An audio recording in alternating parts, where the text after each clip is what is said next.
Following several encroachments on the forest reserve, the pre-acquisition owners, the Old family, in 2007 submitted a petition to the then president, John Agyekum Kufuor, for the release of the portion of the forest reserve adjoining the Tema motorway.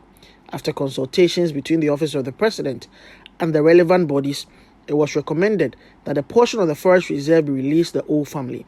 This culminated in an agreement dated 24 November 2008 between government acting by the then Ministry of Lands, Forestry and Mines and the Old family for the grant of a lease of over 90 acres of the land to the Old family for a term of 90 years.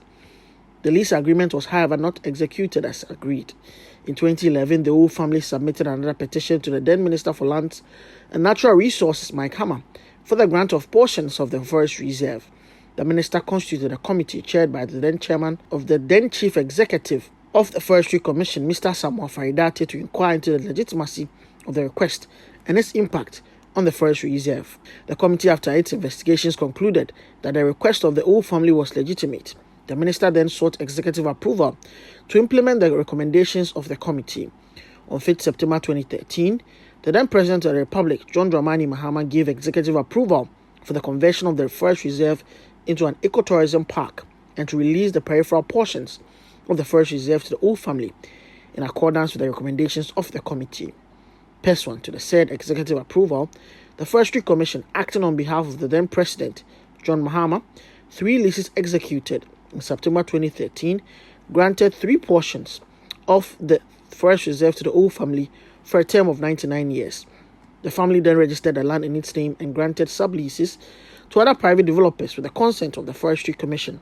However, because the land remained a forest reserve, by virtue of Order 31 of 1930, the lessees and sublessees could not develop the land, although they had obtained all the necessary permits.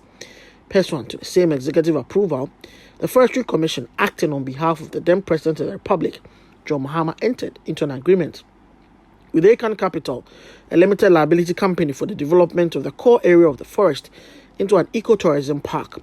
The Commission also executed a sublease agreement with the company in February 2016, by which 227 hectares of the forest reserve was leased to the company to undertake the planned development. The Old family and their grantees, in a bid to develop the peripheral portions of the land which had already been granted to them, continued to petition government to release the peripheral portions as a forest reserve. Government, after assessing the entire situation and based on the advice of the Forestry Commission that the ecological integrity of the forest reserve would not be compromised by the release, decided to release the peripheral portions of the land from the forest reserve. This led to the publication of 2 instruments: the Forest Cessation of Forest Reserve Instrument 2022 EI 144 and the Forest Achimota Firewood Plantation Forest Reserve Amendment Instrument 2022 E154. The first makes the peripheral portions of the forest reserve, which had already been granted to the Old family in 2013 with portions developed, cease to be a forest reserve. The second amends the area of the land that should continue as a forest reserve.